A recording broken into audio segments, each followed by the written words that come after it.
We're back on the farm and I had 101 projects to complete in 2 days. All jokes aside, the projects on the farm never end.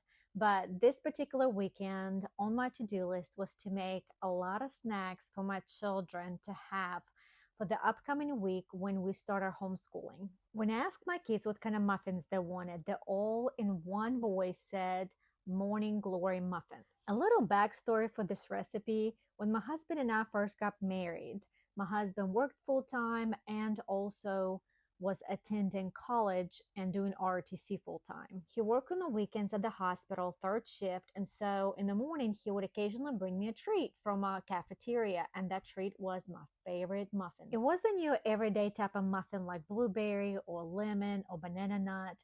With this kind of muffin, it was different. It was every time you would take a bite, it was almost like fireworks were going off in your mouth because there was just so much flavor, just so much going on, but together it perfectly goes well. I'm going to date myself a little bit here. This was before Pinterest time, so the only way to find a recipe was searching on Google. After looking for a recipe that had very specific ingredients, I finally found one, and the muffin's name was Morning Glory. It had carrots, it had apples, it had pineapples, it had coconut, raisins. I mean, you name it. When I say it, when you take a bite, it feels like fireworks going off. I was not kidding. But when all of these ingredients come together, it gives you the most moist, delicious muffin. And let me tell you something. I have 4 kiddos. Everybody has different tastes. I have a few kiddos who are not wild about raisins. I have a kiddo who's not wild about coconut. But everybody loves this muffin. The only thing that original recipe did not have was strudel topping. We love our muffins with a little crunch on the top, so I combined my other favorite recipe with this recipe and have been making this particular muffin for years. I still pull out the same recipe that I have printed many years ago from my notebook of recipes from back in the day, and this recipe has never disappointed us. The hardest part about this recipe is trying to restrain yourself from eating a lot of those muffins at once. My little man is so funny. He would come up to me and says, "Mama, these muffins are the best." And then he would walk away, come back and say, "Mama, I love your muffins. Can I have another one?" These muffins, once completely cooled, are amazing to stick in the freezer and pull it out as needed for busy mornings when you just don't have time to cook. Every time I come home on the weekends to a farmhouse, I try to bring an item or two that I either found at a trash dump or item that has been sitting in our moving boxes for a while. I love this tea container and I wanted to use as decoration and also as a storage to store my tea bags in. This wooden mannequin had a broken arm when I found it, but in my mind, nothing that glue cannot fix, and I found a perfect place in my kitchen. And I had to find space for this antique butter mold that we found on our trip to Alaska. Now I actually need to figure out how to use it and try it. Next on my to-do list was to make goldfish from scratch. My kids love store-bought goldfish, but I'm not wild about the ingredients nor the price. So I decided a while back to try to make homemade. I will be honest with you, the very first attempt and the very first recipe I used, my kids were not impressed. The goldfish was not very crunchy and actually didn't taste like a cracker. But this mama does not go down without a fight, and I was on a mission to find a recipe that would closely resemble the goldfish you find at the grocery store, minus all the preservatives. And bingo, I found the perfect one. The key is to use a block of cheese and shred it yourself, and also not to use a recipe that uses baking powder, baking soda, but instead roll out your dough as thin as possible so it creates this crunchy, thin, cracker-like goldfish. The hardest part about living in North Carolina, so my husband is closer to military base where he works, and coming home on the weekends to a house in Virginia, a farm that we own, is me trying to keep up and remember which house has which ingredients, which house has which pots and pans, and having to haul from one place to another so that way I don't have duplicates of both. I realized that I forgot a food processor at our house in North Carolina, which is needed for this recipe. So I was trying to improvise and use magic bullet to try to get all the ingredients blend together to form dough. I proved to myself that's where there is a will, there is a way, that if you want something to accomplish bad enough, you'll find a way to do it. Once the dough cooled in the fridge for about 30 minutes, it was time to roll it out. And again, the key is to roll it out as thin as you can, because during baking process, the dough will puff, giving you just enough this crispy, thin bite with every goldfish. Also, can I just say that once this dough bakes, it smells absolutely divine. The hint of onion powder and garlic powder just gives the aroma of these crackers that everybody kept on coming in the kitchen asking me when it was going to be done. And as someone who does not like the taste or flavor of cheese, I'll be the first one to admit that I wanted to take a bite and taste this goldfish myself. To keep my sanity in check, I decided to take a break because somebody from my church invited the girls over to help them learn how to sew. As a Christmas gift several years ago, we bought each one a sewing machine, so it was time to put it to good use, and the girls had a blast. After a little fun, it was time to get back to work. And let me tell you, this next recipe is our hands down favorite granola recipe ever. I can never keep enough of this granola in our pantry, and once you taste it, you'll understand why, and you'll never want to go back to store-bought granola again. Not only is it inexpensive and delicious to make your granola at home, but you can also customize to any kind of fixings that you like in your granola. We like to add cranberries and pecans to ours, but you can also add chocolate chip or really whatever you like. The house was quiet, so I had to sneak peek and see what the girls are doing outside. We have 3 goji berry bushes outside, and the harvest never disappoints. It is always loaded, and the deer leaves it alone. That is one plant the deer does not bother. Back to the kitchen, it was time to finish up this granola. We have sweet friends who live nearby who own bee farm, and they're always so generous in sharing their honey with us, which I feel like makes this granola that much more special.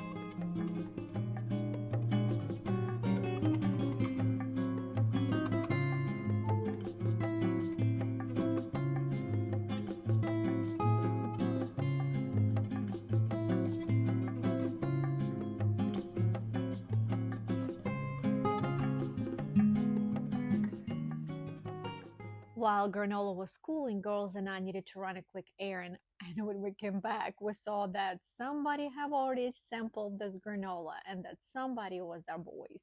Our favorite way to enjoy granola is with yogurt. Kids love making yogurt parfaits. A lot of times we'll use berries that are in season to add to the cups. However, there's been times that the kids also prefer to have just granola with milk, like they would eat their cereal. Because this granola can be broken down into clusters, I personally enjoy eating this granola just plain as a snack. Next on the list was to make some kind of snack that was more savory. My kids love these pancake sausage muffins.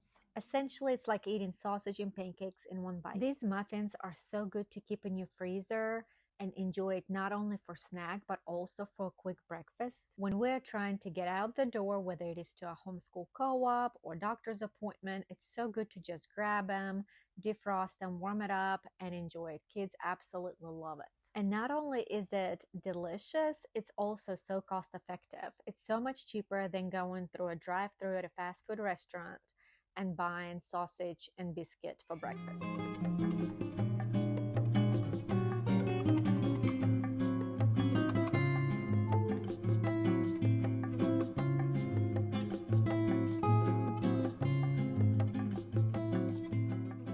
I can't remember if I told you a story of this vintage muffin tin, but when my girls were taking dance when we lived back in Missouri, my husband was stationed there.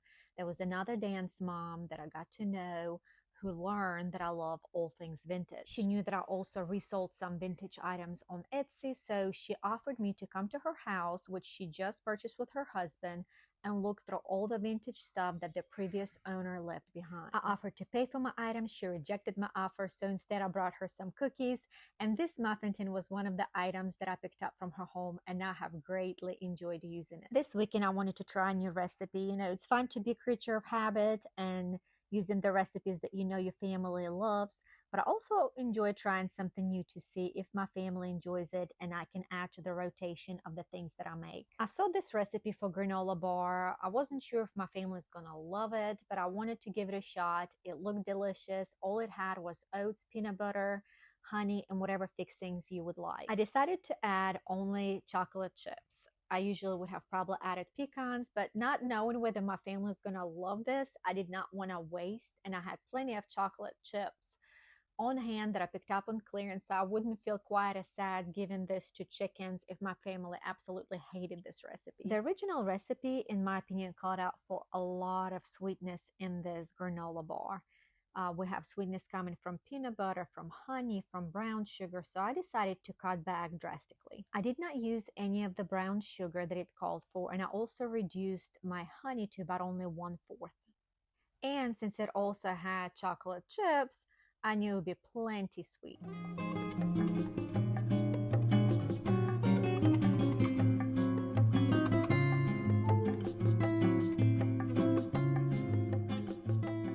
I'm happy to report that my family absolutely loved this granola. My husband ate it for breakfast with coffee before church the next morning. Kids enjoyed it with a glass of milk. And everyone agreed that this recipe is definitely a keeper. So I plan to add it to my rotation of recipes to make for snacks. As temperatures began to cool off outside, it was time to go and check on our garden. Since we only come to our farm on the weekends, this garden is really, Lord, whatever you bless us with, we'll be thankful for. We collected some tomatoes and look forward to harvesting pears soon. Our pear tree is loaded and we should be able to start collecting fruit in a few weeks. Back in the kitchen, I'm back at work, and I cannot wait to share with you this amazing Rice Krispie recipe with a twist. Because my people love this treat, I decided to double the recipe so that way we can enjoy it for a little bit longer. Traditional Rice Krispie recipe calls for marshmallows, cereal, a little bit of butter, and that's it.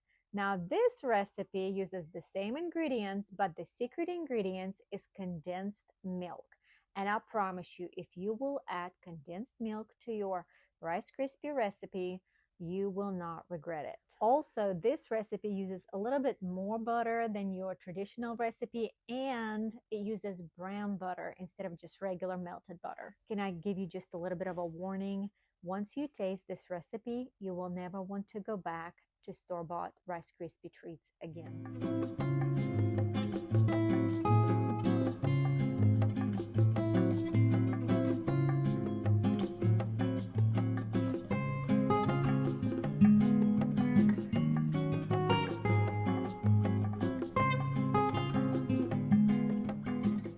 I always feel like I get arm workout after this recipe is all said and done. And once again, I couldn't find a pan that was small enough to fit all of my Rice Krispie treats in one pan, so I just decided to improvise again. My pan was a little bit too big, but that's okay. At least it was big enough to fit all of it in one pan. The hardest part for all of us is to exercise our patience, which clearly this recipe proved to us that we lack in that department. You have to wait at least 30 minutes for the Rice Krispie treats to cool off. And once they do, it is a fair game for all. These treats are gooey, buttery, and hands down the best you will ever have. Now, whoever said that baking and cooking is fun must have lied through their teeth, because with every fun recipe comes a whole sink full of dishes that needed to be done. I love going to bed knowing that my dishes are clean, my floors are mopped, so I'm ready to tackle the next day. But my day wasn't quite ready to be done yet. I had more projects to do outside, so it was time to tackle them. Y'all, we had to go to Lowe's today, and the closest Lowe's to where we live is 45 minutes away. I needed to pick something up for my husband, and I'm like, since I'm there, I might as well go check out the plants. So I saw this. I went straight to clearance to see what's on clearance, and I saw this hydrangea, which is the type, I believe, Little Hottie, where they grow white blooms and then those blooms turn pink. I've always wanted to plant hydrangea, but didn't want to spend $30, and it was on clearance, 50% off, so it was $15. So I'm going to plant it right now. Hopefully it likes my soil, but I also picked this up at a trash dump, still unopened. It just didn't have a lid on, and apparently this will go well with my hydrangeas, but from what I read, I should give like 2 weeks before giving any kind of fertilizer, And yeah, hopefully it'll do well. I can't tell you how excited I am about planting this hydrangea. I've been wanting one for so long, and I wanted to give it the best chance at life. I know that I needed to remove all the leaves with brown spots. I'm supposed to dig a hole twice the size, mess with the roots, and plant it and water it. So I do not have green thumb, and my plants usually do not survive, but I'm really, really hoping this one makes it. Dear Diary, after a full day of baking and farm chores, we finally settled into the quiet of the evening. My husband and the kids sat watching the farm stretch out before us, the chickens tucked themselves in for the night, and deer ran wild across the field as dusk settled in. Another page closes here, and the next chapter awaits for tomorrow.